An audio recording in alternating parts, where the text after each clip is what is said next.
Muito bom dia, sejam muito bem-vindos a mais um programa Manhã Viva.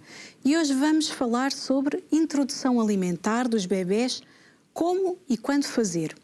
A introdução alimentar é um momento crucial na vida de um bebé e representa um marco importante no seu desenvolvimento.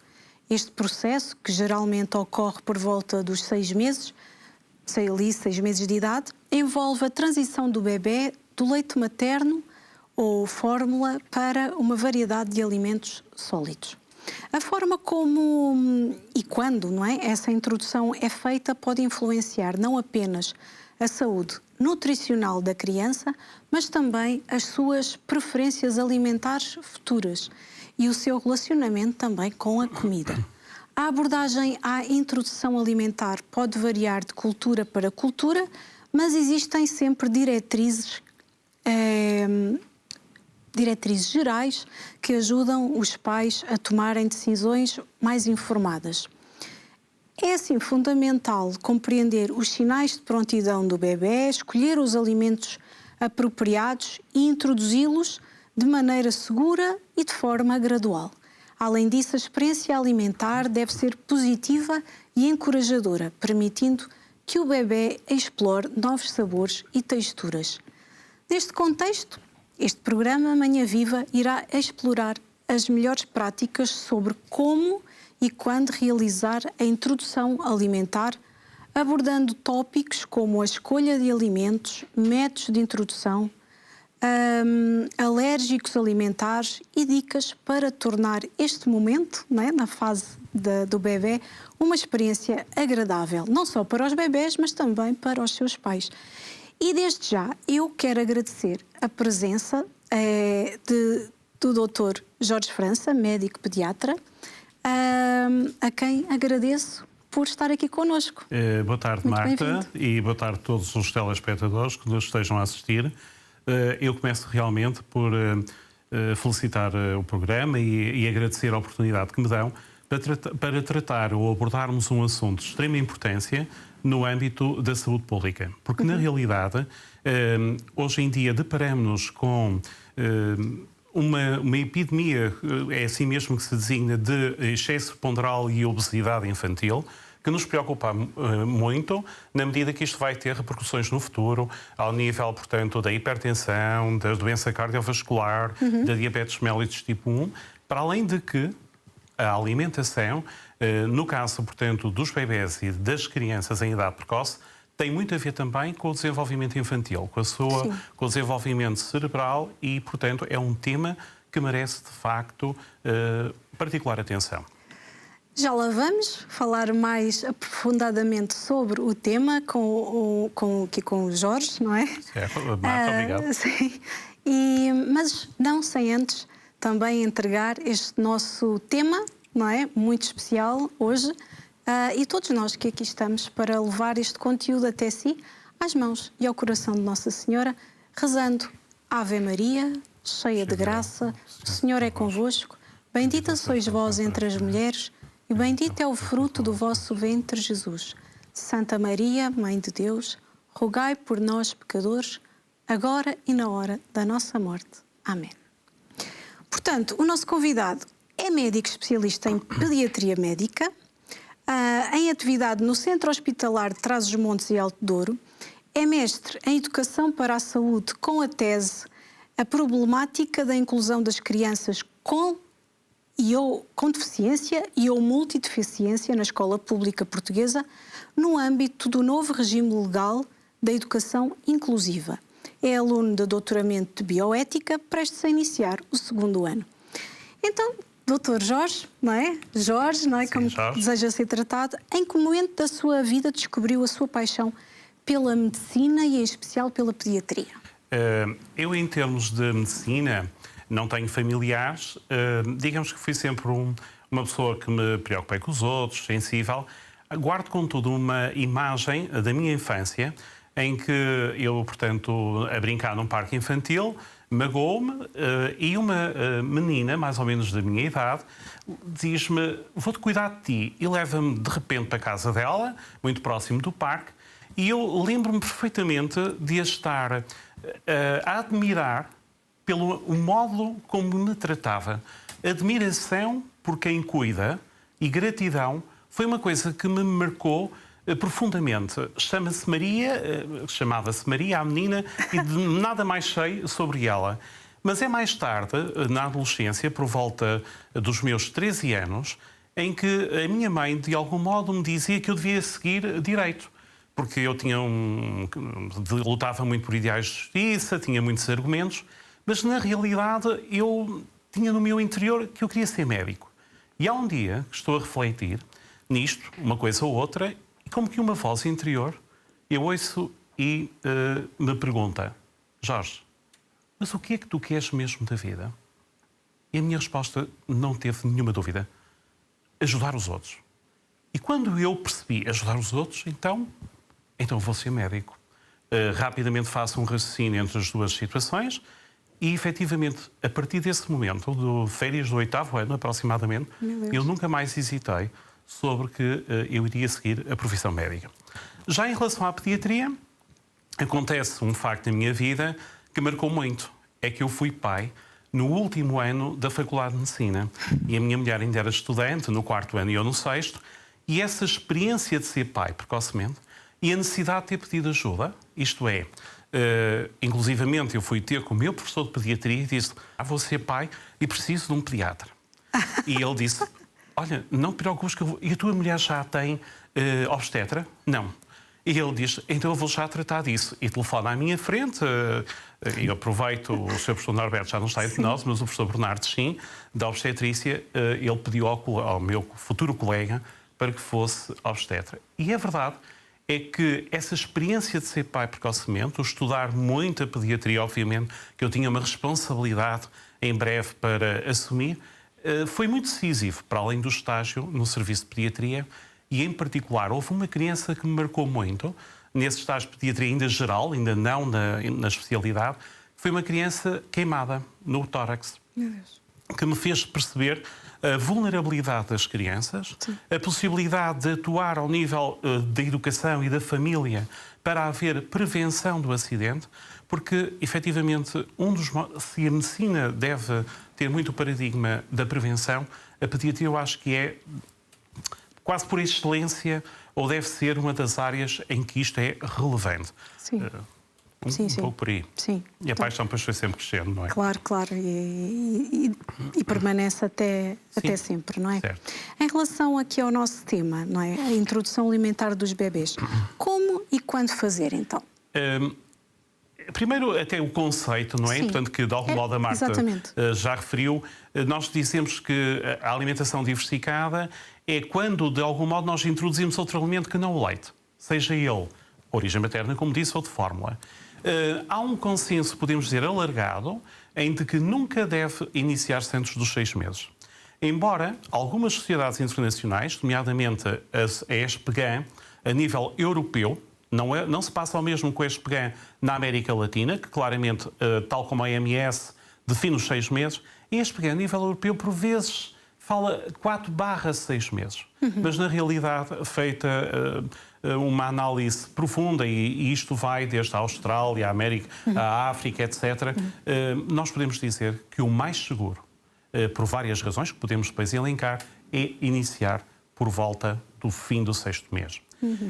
E isto porquê? Porque o leite materno é um leite completo. Ele é capaz, por norma, de assegurar todas as necessidades nutricionais em macro e micronutrientes do bebê em crescimento até aos 6 meses de idade. A partir daí, ele começa a não garantir todas as necessidades. Daí que, e para além de razões que se prendem também com a necessidade de introduzir uma dieta mais variada e também para completar as necessidades, podemos utilizar outros alimentos. E aqui começa a haver alguma variabilidade. O que é que vamos introduzir? Vamos introduzir uma papa láctea, vamos introduzir um puré de legumes, vamos introduzir uma papa de fruta. Digamos que estas alternativas estão disponíveis. Há alguma tendência para se defender a utilização, em primeiro lugar, do puré de legumes. E isto porquê? Porque, de algum modo, tem a ver com os sabores que o bebê, portanto, tem, ou o ser humano possui, e digamos que o sabor pelo doce é um sabor que está muito mais enraizado do ponto de vista, portanto, ancestral da nossa própria espécie. E então, de algum modo, o leite é doce, o leite materno ou o leite de fórmula. Portanto, faz algum sentido para a diversificação oferecer um sabor que possa constituir um maior desafio. E daí, habitualmente, defendemos, alguns de nós, não tem que ser obrigatório, um puré de legumes. Mas, igualmente, podemos utilizar, como disse, uma papa látea, que numa fase inicial, nestes primeira semana, os primeiros dias, deverá ser sem glúten. Mas o glúten é um assunto que gerou ao longo dos últimos anos bastante controvérsia. E de hoje o que se diz é que ele não deve ser introduzido depois dos 6, mas não deve ser introduzido depois dos 7. Ou seja, temos a margem de mais ou menos um mês para o introduzir. Sim. E o que se diz é que ele deve ser de modo progressivo. Então, se deve ser de modo progressivo, a ideia seria, imagine que ao lanche vamos fazer uma refeição para o bebê com uma papa látea, ok? Começamos com uma papa látea, por exemplo, na segunda semana, com portanto, uma papa látea tipo de milho ou arroz, ou milho e arroz, sem glúten, e para uma determinada quantidade de água, pomos as colheres recomendadas, consoante a consistência que desejamos, e na semana seguinte, por exemplo, em vez de pormos a mesma quantidade, passamos a pôr uma colher de papa já com glúten. Sim. E desse modo, poderíamos fazer uma transição gradual e de um pouco de encontro à teoria. Claro. E, ao chegar ao 7º mês, já poderíamos utilizar uma papa com glúten. Claro que isto é um pouco teórico e a evidência científica nos diga assim, isto é uma recomendação com que força de grau de evidência? Pois essa evidência não existe. São um bocadinho recomendações, no bom sentido, feitos por peritos, por alguns estudos que apontam nesse sentido, mas não é uma coisa completamente rígida. Contudo, eu gostaria de assinalar aqui que recentemente, e até porque neste momento vivemos numa sociedade muito mais multicultural, nas nossas consultas temos desafios. E há dias, portanto, dizia, portanto, uma cidadã brasileira, portanto, na minha consulta, e dizia assim, doutor, nós fazemos um mucilon, e eu de repente, mas deixe-me ver aqui na internet o que é o mucilon. E estive a assistir a um vídeo sobre fazer uma papa, um mirgal de mucilon. E apercebi-me que realmente nós temos que dialogar com as pessoas sobre isto, porque vi duas situações referidas que me causaram alguma preocupação. E quais foram? Uma delas é que quem exemplificava, super simpática, fora de questão esse aspecto, falava na possibilidade de pormos açúcar nessa papa a gosto, 1 ou 2 colheres de sopa. E aquilo assustou-me. Assustou-me claramente. Porquê? Porque se há alimento que nós proibimos é de facto o açúcar. Até aos 2 anos de idade. Não se deve, portanto, dar alimentos doce, porque isto tem uma repercussão clara ao nível do aumento do peso, portanto, do bebê e com todas as outras, digamos, comorbilidades que virão no futuro, para além de que não permite, digamos, uma boa diversificação como desejamos. E havia outra questão, e que tem a ver com o como, que é o seguinte: admitia a hipótese, quem fazia o filme, com toda a boa vontade, de dar pela mamadeira, pelo biberão. Ora, nós uma das coisas que gostamos quando iniciamos a alimentação diversificada e os alimentos sólidos ou semissólidos, de algum modo, é a utilização da colher. E há uma coisa que é muito importante neste como. É com vontade. Isto é com tempo. Não pode ser com pressa. Tem que haver um diálogo da mãe com o bebê. Não é fazer isto. Ou como uma vez eu vi alguns no interior, talvez uma avó, que querendo despachar a sopa, vou dizer mesmo assim, despachar, como se isto fosse possível, ela fazia mais ou menos isto, o bebê que eu via ao longe. Ela começava a pôr, inclinava para trás e fazia isto. E as colheres portanto, fazia este gesto. E porquê que isto acontece?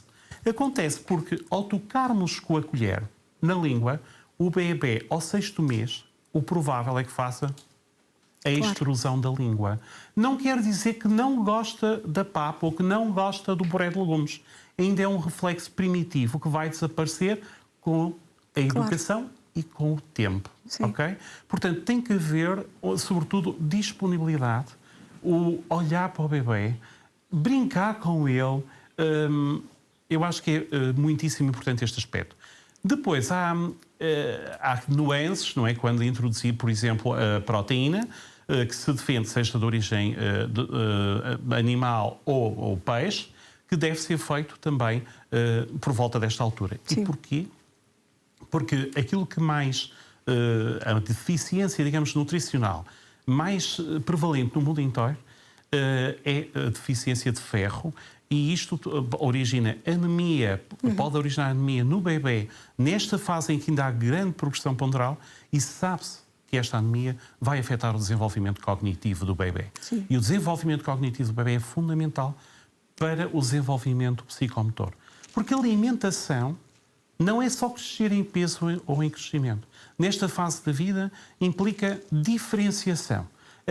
Todo o organismo, e em particular o sistema nervoso central e a retina para a visão, têm que, digamos, maturar e precisam não só de alimento, como estímulos sensoriais e um diálogo permanente com o cuidador. Sim. Seja a mãe, seja o pai, seja os avós. Este como é muito importante. Eu recordo-me de uma notícia que há uns anos passou na televisão, e eu não estou a dar uma aula, peço desculpa, darei aqui alguns testemunhos sim, claro. pessoais e profissionais que me vão marcando, que me vão obrigando a refletir, de uma questão de um infantário em que prendiam o bebê com um pano para que ele não pusesse as mãos e não pudesse dificultar, porque era preciso despachar a refeição a muitos meninos. Isto é uma forma de maltrato para o bebê que pode deixar marcas permanentes. O bebê tem necessidade de explorar, de movimento. Portanto, limitar o movimento de um bebê durante uma refeição, obviamente que é uma prática inadequada. Ou seja, começar pelo sexto... não é natural. Não é natural. Mas iremos provavelmente explorar mais. Não sei se me quer perguntar alguma coisa mais específica. Entretanto, a partir da sua experiência... falou ainda há pouco, não estávamos ainda aqui a falar durante o programa, estávamos a falar atrás das câmaras, nem sei se é essa experiência acerca do amor, não é? Pedir-lhe que fale do amor como principal alimento da vida do novo ser humano. Eu considero o amor fundamental como um cimento em todas as relações interpessoais. Mas mais do que isso, o que é saúde? Eu sou um profissional de saúde. E vão dizer, mas ele é poeta para vir falar do amor. Ora bem, saúde define-se não só como uma ausência de doença, mas como um bem-estar, o melhor bem-estar possível, a nível físico, a nível psíquico, a nível emocional, a nível social e espiritual. Sim. Está em declarações internacionais do que é a saúde do ser humano. E faz, portanto, todo o sentido de que... o amor é, de facto, para já, em primeiro lugar, porque, à partida, qualquer criança deve ser concebida resultante de um ato de amor e de um ato de paixão entre dois seres que se amam. Começa por aí. Mas vai muito mais além disso. É aquilo que estávamos, por exemplo, a dizer. Imagine que se não há empatia, se não há afeto, se não há amor numa refeição, se nós estamos, por exemplo, a aprender um bebê, como é que é possível que a gente vai contribuir? Qual é o nosso objetivo? É só alimentar o bebê?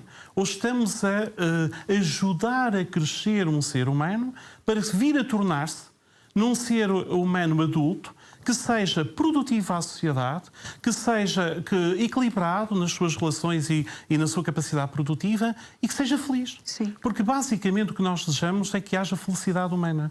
Mas essa felicidade exige, portanto, esforço, e não é um esforço que deve ser só feito pelo pai ou pela mãe. Devemos todos encarar que cada ser humano é um desafio, ou potencial, cada criança deve ser um desafio que deve ser... uma responsabilidade de todos nós e da comunidade.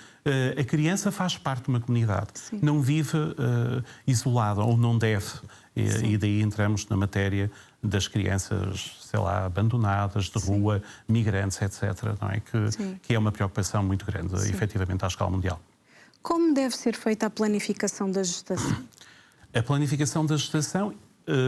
eu acho que começa a ser feita, vou dizer de uma maneira que vão dizer, mas o doutor é estranho ao responder. A planificação da gestação deve começar quando se nasce. Isto é, tem que haver uma educação para os valores da criança e numa família de amor, para que a gestação só venha a ocorrer quando efetivamente este ser humano se torna adulto, competente nos seus diferentes domínios, para poder planear com tranquilidade, mesmo, claro, que pode haver acidentes, como foi o meu caso, e eu fiz questão de dar testemunho pessoal. Mas, idealmente, era assim que devia ser. E porquê que deveria ser assim? Porque deveria haver uma consulta pré-conceição. Porque as mães podem ter condições de saúde que deva merecer alguma atenção ou algum cuidado antes de ocorrer a gestação. Sim. Consideremos, por exemplo, uma mãe que tem uma dieta e um estado nutricional não muito bom.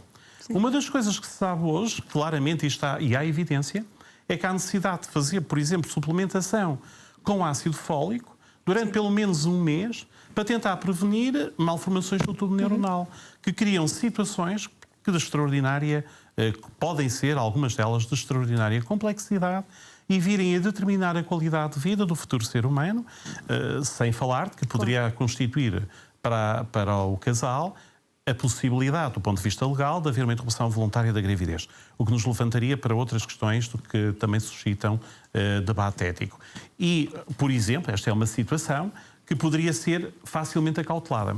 Curiosamente, eu até tenho uma atitude que não está nos livros, portanto, é um cuidado que eu tenho, que o faço, que é na gravidez, que na adolescência, como às vezes as jovens aderem a esquemas nutricionais não muito adequados. Exato. E quando ocorre a menstruação, têm dores, comem pior, sim, vão buscar às vezes gorduras saturadas, e em vez de comer, no fundo, legumes, que são a grande fonte dos ácidos fólicos, bem do ácido fólico, eu às vezes, durante cada período menstrual, suplemento durante 10 dias as jovens, portanto, em todos os períodos menstruais, com ácido fólico e ferro.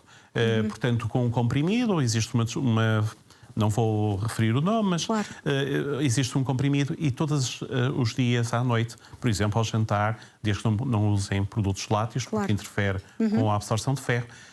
É, no fundo, uma tentativa de, pelo menos, não haver uma carência muito grande, porque pode ocorrer, portanto, eventualmente, não é, claro, na juventude, uma gravidez e tentar diminuir este risco que eu tinha acabado de referir, para além da anemia, que se pode ir instalando se a jovem tiver perdas menstruais com maior significado e começa a haver perda do rendimento escolar, etc. É uma tentativa, para além de que, juntamente com isto, há uma chamada de atenção.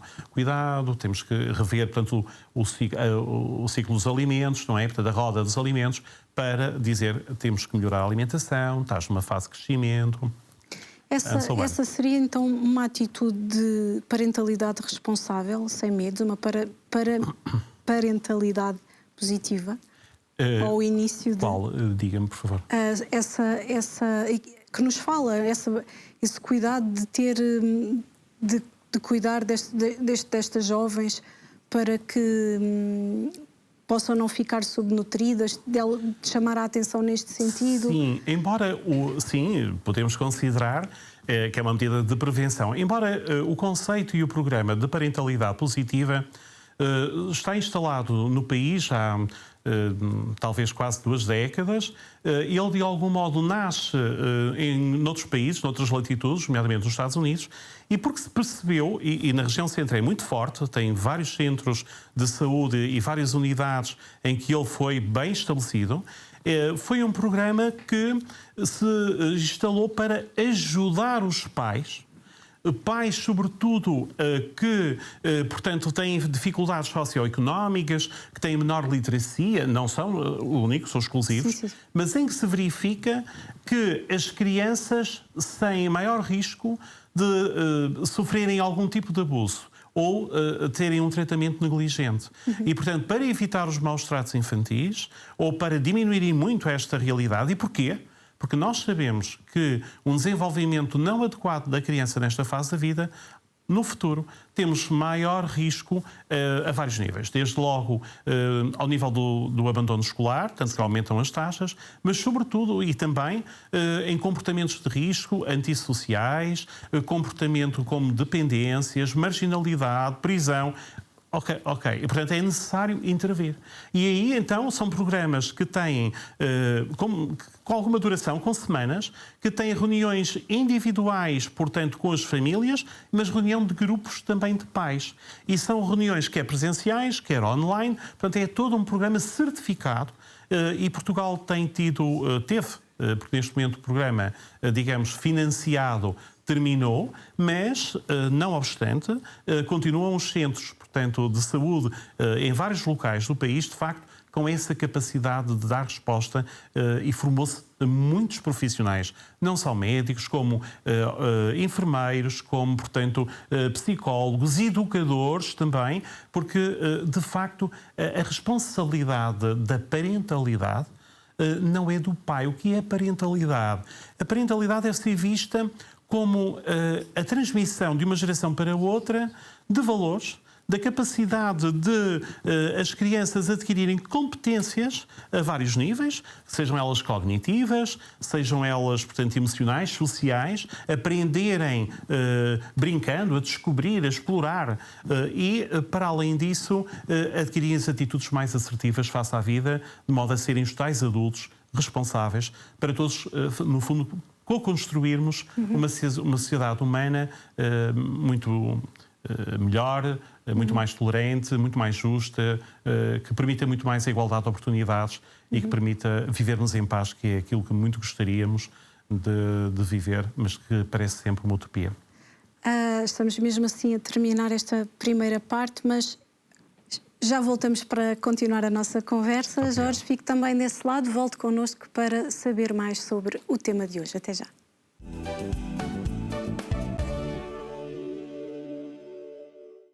Então sejam muito bem-vindos a esta segunda parte do programa Manhã Viva. E a partir do que falámos, não é? E do que ouvimos a partir do nosso convidado, médico pediatra, Jorge França, a introdução alimentar deve ser um processo gradual e leve, sempre com a orientação de um pediatra ou nutricionista. E caso tenha dúvidas ou preocupações, já sabe que também cada bebê é único e é importante respeitar o seu ritmo e preferências. Mas estávamos aqui a falar, Jorge, sobre a parentalidade positiva, não é? Que é tão importante. Também nos falou acerca de enquanto pediatra, atender essas mães precoces, não é? De fazer essas formações de educação sexual mais como uma formação de adquirir consciência, não é? Responsabilidade, mais maturidade para serem e para formarem sociedades e pessoas mais felizes, não é? O que é que ainda nos faltava Eu gostava ainda de referir aqui um aspecto, é que o pai e a família mesmo alargada é extraordinariamente importante, particularmente para dar apoio quando surge a gravidez na adolescência e a jovem deseja levar a bom termo esta gestação e, portanto, ser mãe. Mas há também jovens que podem não querer fazer a interrupção voluntária da gravidez, mas não querem, eventualmente, também serem mães. Não consideram que é a altura mais apropriada. E até admitem, por exemplo, tem que se dar este espaço à pessoa para, por exemplo, entregar um bebê para adoção. Imagino que a família realmente considera que não tem condições, que não está capaz e que, no entanto, considera que pode ser útil, que não quer passar pela interrupção. Mas há ainda outra figura que eu gostava de chamar aqui, que nós às vezes em Portugal não valorizamos, que é o apadrinhamento civil. É possível hoje, imagina um bebê que até nasce e que começam a surgir dificuldades, porque, por exemplo, o pai, eventualmente, até deixa a relação, numa fase muito precoce. E a criança começa a estar verdadeiramente em risco. E a mãe não é... Note-se que às vezes há muito medo quando se pede apoio multidisciplinar da psicologia, da segurança social, que vão retirar o bebê.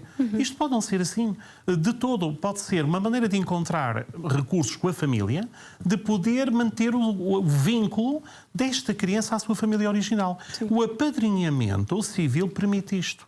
Isto é uma forma em que os padrinhos, que podem ser da família ou não, vão tomar conta desta criança, vão educá-la como se filho fosse, mas as visitas e a ligação com a família biológica original mantém-se na totalidade. Portanto, de tal modo que, após anos, pode-se considerar que esta mãe quer a restituição. Havendo o vínculo, havendo a sua vida, as suas condições de vida melhoraram, ela está estável, poder de novo desempenhar o seu papel de mãe. E os padrinhos serão padrinhos e contribuirão na tal ideia que a criança não é do pai ou é da mãe. A criança e o projeto do desenvolvimento de uma criança num ser adulto deve-nos corresponsabilizar a todos. Devemos começar a pensar não só em termos individuais, mas também, ou biológico só, mas numa perspectiva mais inclusiva, numa perspectiva mais comunitária. Sim. Enquanto falava, lembrava-me desse tipo de famílias, não é? Que às vezes estão naquela, ou podem não ter filhos e estar naquela ansiedade e não saberem lidar muito com o facto de mas a outra família estar presente. Também Exato. É preciso um grande trabalho de formação e de maturidade para essas famílias. E esse projeto, perfeitamente, Sim. E esse projeto que tínhamos referido, da parentalidade positiva, chamava-se Projeto Adélia. E tinha a ver com o facto dos pinguins habitualmente tratarem das crias, quer o pai, quer a mãe. E eu chamo aqui a atenção que o pai tem um papel fundamental para evitar a depressão pós-parto, que é uma situação que é bastante frequente. Pensa-se que pelo menos 20% das mães, e até há estatísticas com valores mais elevados, entram em depressão. Porquê? Não só pelas alterações hormonais, mas porque se sentem responsáveis por tudo. Claro. E às vezes também porque há alguma pressão familiar. Na tentativa de ajudar, muitas dicas, muitas sugestões, e às vezes a mãe parece que não chega para tudo. Começa-se a tornar incapaz. E é aqui que a relação de amor no casal é extraordinariamente e de ajuda e cooperação. Mas às vezes é preciso ajudar esses casais em termos de formação. Não houve formação prévia, então faz-se nessa altura. E aí entram os projetos de parentalidade positiva. Mas a partilha de tarefas, a cumplicidade do casal para tomar conta do bebê é mesmo muitíssimo importante. Também é importante o toque, não é, do ventre, a música, o amor. Nós já falámos aqui, a cumplicidade do casal e quais os estímulos para otimizar o crescimento do feto. Nós já abordou aqui. E o feto com patologia, o que fazer? Não deixa de ser um bebê. Certo. O feto com patologia depende, em primeiro lugar, do diagnóstico que está em causa e depende muito da sensibilidade dos pais. Os pais, mesmo porque eu faço aqui uma declaração e tenho que a fazer, por norma eu não pactuo com a interrupção voluntária da gravidez. Não assumirmos pode ser mal interpretado e eu acho que o devo fazer. Mas isso não tira que eu tenha que respeitar. E acho que não sou chamado a tomar habitualmente a decisão desses casos, mas não significa que os profissionais sejam completamente isentos, que não tenham nenhum tipo de valor. Mas tem que respeitar. Faz parte do direito à autonomia da mulher e da própria família, mas podem aconselhar. Mas devem fazer outra coisa. É que, por vezes, também se verifica que a interrupção voluntária da gravidez é logo entregue e como não houvesse outra possibilidade. Aliás, há países... Em 2017 saiu uma notícia em que não tinha nascido nenhuma criança com síndrome de Down na Dinamarca. Pois isto é uma forma de eugenia que me deixa preocupado. Porque então que significado têm as vidas de milhares de pessoas na Europa, e no nosso país serão centenas, com trissomia 21, que são cidadãos empenhadíssimos, que trabalham, que vencem desafios todos os dias, que são pessoas excepcionais. Então, estas pessoas não têm direito a existir? Como pode ser assim? Não pode. E, portanto, temos que dar espaço aos pais que decidam o que vão fazer, mesmo às vezes em patologias que sabemos que vão ser incompatíveis com a vida, se esse for a sua decisão.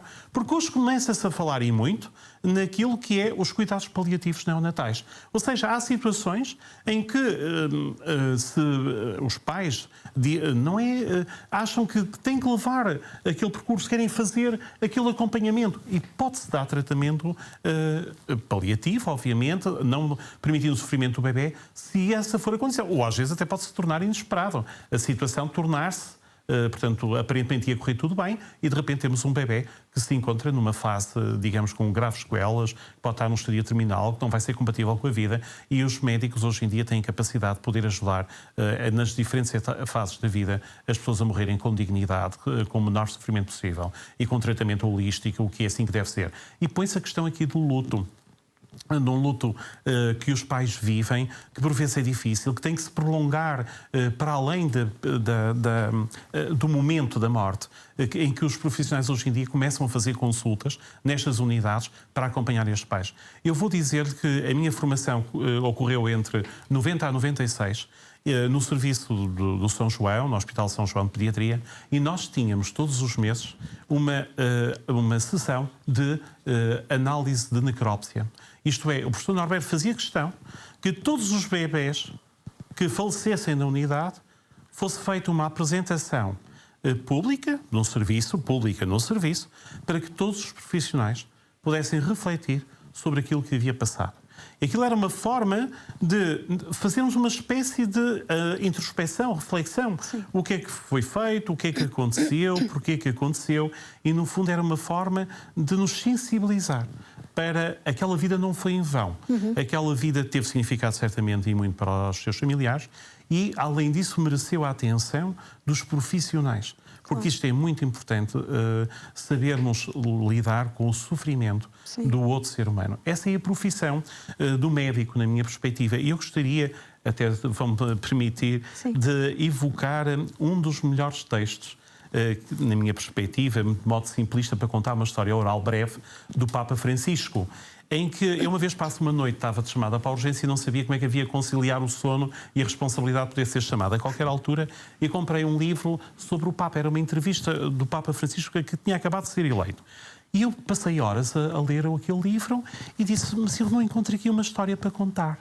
Até que chega ao fim. E a história é magnífica. Em que o Papa Francisco, ainda cardeal, como sendo jesuíta, referiu-se para os jesuítas e disse: o que é ser jesuíta nos tempos de hoje? Em que eu parafrasio e digo assim: o que é ser pessoa, o que é ser homem, mulher nos tempos de hoje? O que é que deve ser? O que é que deve ser médico em particular? Basicamente ele dizia: são necessárias 3 palavras. E isto é fundamental para nos guiar na vida. Diálogo. Isto é, em qualquer momento da nossa vida, seja pessoal, familiar, numa instituição onde trabalhamos, na sociedade, há posicionamentos distintos. Seja à escala mundial, há sempre posicionamentos distintos. Nós temos que saber escutar o outro. Tentar perceber a razão pelo que o outro tem um determinado posicionamento que pode ser distinto do nosso. A seguir, temos que fazer o seguinte, é discernir.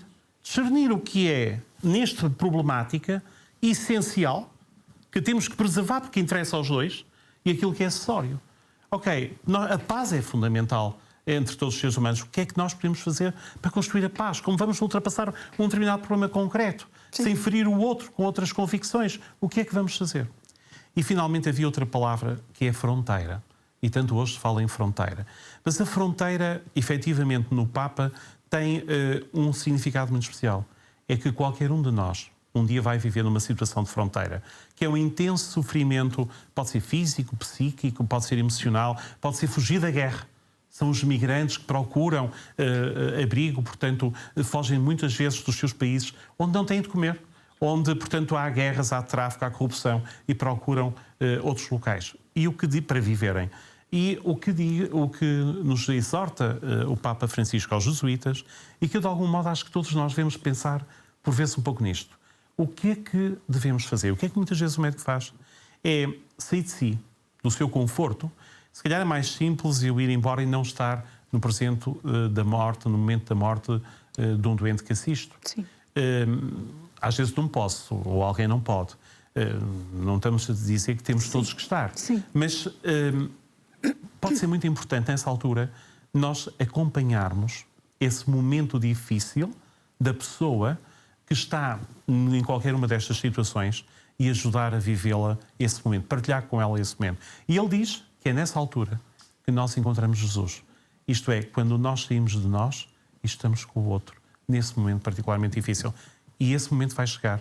Esse é o médico dos médicos. A todos nós, não é? Em todos nós vamos viver provações e momentos de fronteira. Sim, e acredito que essas experiências que já viveu, acredito que o médico também se torna mais humano, porque acredito que dentro de uma realidade, às vezes, pode-se correr o risco de banalizar, porque é tanta situação que forma de fugir, não é? Percebo, e por vezes diz-se isso, é como se ficássemos frios. Eu penso que não é assim. Claro que começa a haver uma certa tranquilidade, ou como é que eu hei de explicar? Parece que já conhecemos o sofrimento de uma maneira íntima. E, portanto, a primeira vez, se calhar, que nos deparamos com isto, temos um tipo de reação. Depois percebemos que esse é o nosso dever, que esse é a nossa missão, é diferente, não é? Às vezes, quando nós nos preparamos, não estamos preparados. Progressivamente vamos nos preparando. Acho que é um pouco assim. E há bocado também todas as outras realidades e todas as realidades que referiu acerca da amamentação também. Respeitar, vai na mesma linha de respeitar se a mãe quer amamentar, se não quer amamentar, porque cada caso é um caso, não é? Às vezes julgamos demasiado. Exatamente. Isso tem a ver com o direito de autonomia, e às vezes é importante haver tempo e tentar perceber porquê. Ouvir, mas sem julgar. Tentar ouvir o outro. E pode haver razões as mais diversas. Eu lembro, contudo, uma vez que não é o melhor exemplo de todo, mas vou partilhar. Poderia ter sido o sinal, mas passou despercebido. Uma mãe que diz, não, eu não quero amamentar, e acabou muito mal. Ela deveria estar a passar um processo e foi terrível, porque acabou por levar um infanticídio e seguido um suicídio. É óbvio que isto não é a maior parte das razões, não tem a ver com perturbação, mas que por vezes temos que nos sentar um bocadinho, respeitar, mas perguntar, mas podemos ajudar em alguma coisa? Tem alguma experiência negativa do passado? Não para forçar, note-se. E isto é mesmo verdadeiro, mas para tentar compreender o outro. O que é que se passa? Porque, a partir deste gesto, poderia ser o mais e o ideal. Mas então, há aqui algum outro problema? Sei lá, eu lembro-me... Isto às vezes porque as mães podem estar muito desamparadas, os pais podem não estar, trabalhar para fora, acontece muito hoje. A população, portanto, de pessoas que nos chegam, a mãe, por exemplo, está em casa, portanto, a tomar conta, portanto, da família, e o pai, por exemplo, nós estamos numa determinada região fronteira, estão lá fora, são camionistas, e a mãe vive muito só. E isto pode levar a uma série de necessidade de falar e de conversar e de apoio. Existe então um impacto da sociedade e da cultura na alimentação que nasce nos dias de hoje, não é? A globalização, os intensos movimentos migracionais estão ou não a esbater as especificidades de cada nação? Olha, algumas estão e algumas são muito preocupantes. Eu gostaria muito, e convido os nossos telespectadores a observarem um filme que se chama A Dieta do Palhaço. Foi, portanto, um filme que foi produzido há uns anos atrás por um cineasta que morreu o mês passado, em que refere a problemática do fast food, a ida portanto, não vou citar nomes, hambúrgueres, pizzas, bebidas doces, quanto maior, melhor, fica mais barato, e a obesidade de adultos e infantil e a adição das crianças com símbolos que as crianças habitualmente consideram divertidos e agradáveis. E isto é bastante pernicioso, e a ideia de cozinhar em casa e que as crianças participem na cozinha. É muito engraçado que isto acontece, portanto, nos infantários. Há infantários que fazem isto. Nós próprios, o nosso Serviço de Pediatria em Chaves, fez peças de teatro pedagógico com sentido de educar para a saúde e a cidadania. E a primeira peça que fizemos, curiosamente em 2008, foi a Carochinha e o João Ratão, mas sem toucinho. A festa foi um concurso de sopa de legumes que foram feitos pelos diferentes infantários da cidade, com provas, com avaliações que eles não sabiam. Isto é, teve uma avaliação de sabor, teve uma nota sal, porque se tivesse muito sal, e foi uma coisa que não referimos inicialmente, é que o sal é completamente, digamos, interdito, ou que não aconselhamos até pelo menos ao ano de idade, porque estão estudos que mostram a associação com a hipertensão. Havia uma nota sal e havia, para além disso, uma avaliação, digamos, nutricional, clínico-nutricional, feita por uma nutricionista com as doses que lá estavam. E há um aspecto muito relevante. Este peça de teatro foi para 4 ou 6 anos. O público-alvo era 4 ou 6 anos. Eram cerca de 100 crianças dos infantários Chaves ao nosso hospital.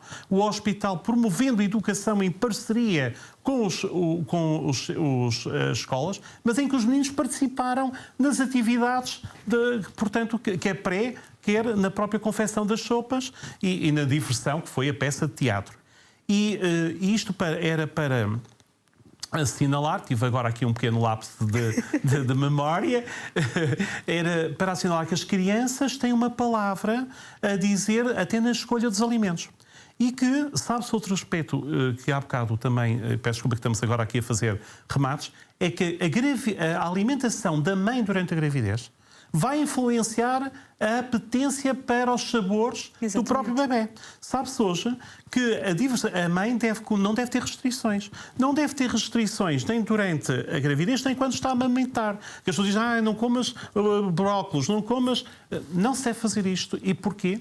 Porque se sabe que, muito precocemente, o feto vai ter botões gustativos dentro do líquido amniótico e vai ter também, um pouco mais tarde, depois do 6º mês, por volta do 7º, olfativos. Portanto, o seu sistema olfativo começa a estar desenvolvido. E sabe-se hoje que através, portanto, da mãe, ou seja, até quer através do líquido amniótico, e ele vai deglutir ao nível da boca, ele vai ter contacto pela primeira vez com sabores e com cheiros através da circulação, porque há coisas voláteis. Todos já tivemos a sensação de que estamos a comer banana e só ainda abrimos a banana, ainda não pusemos a banana na boca, porque há o olfato. Sim. E isto é extraordinariamente importante, chamar a atenção, que há bocado de algum modo não referimos, é que a alimentação equilibrada e diversificada também deve manter-se durante a gravidez, durante a amamentação, e isto também ajuda a que o bebê tenha uma melhor diversidade,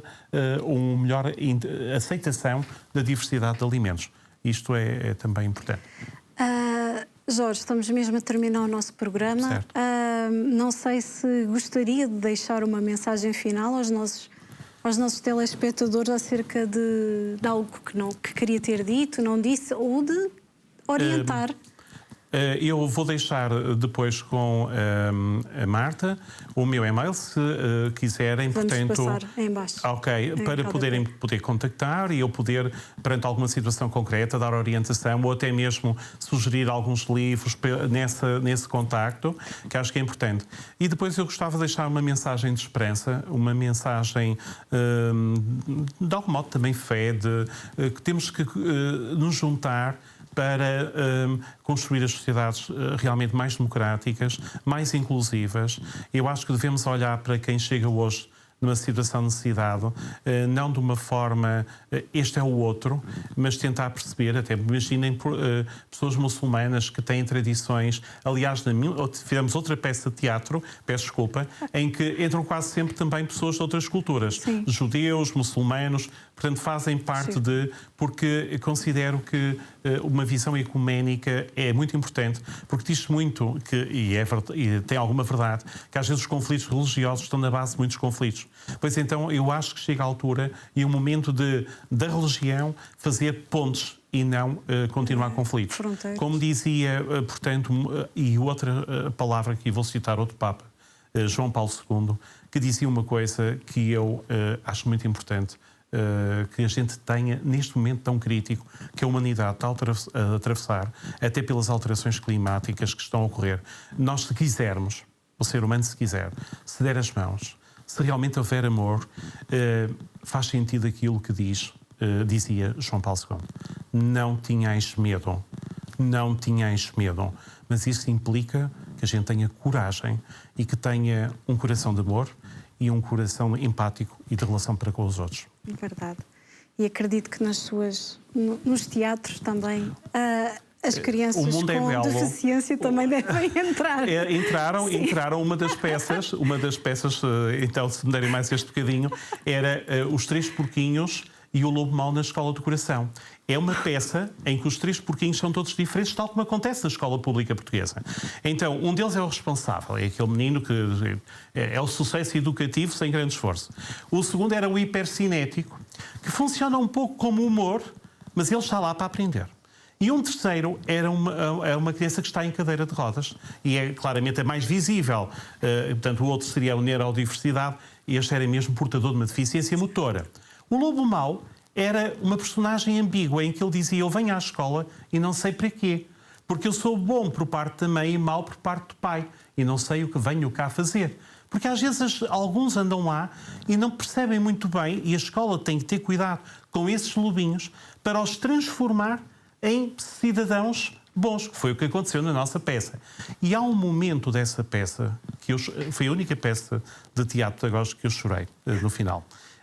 Eu acho que estou lá na minha essência, em que basicamente há um momento no intervalo em que o porquinho na cadeira de deficiência, na cadeira de rodas, chama o Lobo Mau e diz-lhe: Lobinho, eu quero-te agradecer porque tu tens tido muito cuidado comigo. E sabes, é que eu consigo falar e dizer o bem que me fazem ou o mal que me fazem. Mas há pessoas com deficiência, sejam meninos ou não, sejam adultos, que não têm capacidade de comunicação. O que não significa que eles sintam o bem ou o mal que lhe fazem. E nós temos de ter cuidado com isto. Os seres humanos não valem só pelo que fazem. Eles valem logo e pertencem à humanidade só pelo facto de serem seres humanos. E temos de ter cuidado com isto. Não catalogar os seres humanos e atribuir-lhes dinheiro. Portanto, isto vale este e isto vale outro. Sim. Não, o ser humano não tem preço, não é uma coisa e, portanto, temos de ter um bocado de cuidado. Todos têm valor. Todos têm valor.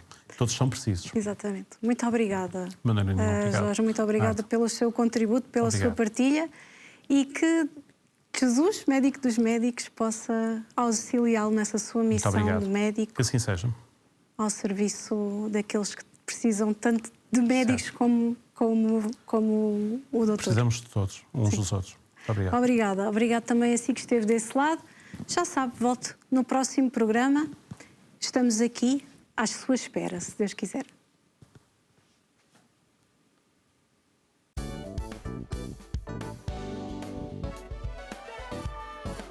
Se gostou deste programa, clique aqui na nossa playlist aqui em baixo para ver outros episódios. Se ainda não subscreveu o nosso canal do YouTube, faça-o já clicando neste botão aqui do lado e será logo o primeiro a saber todas as novidades.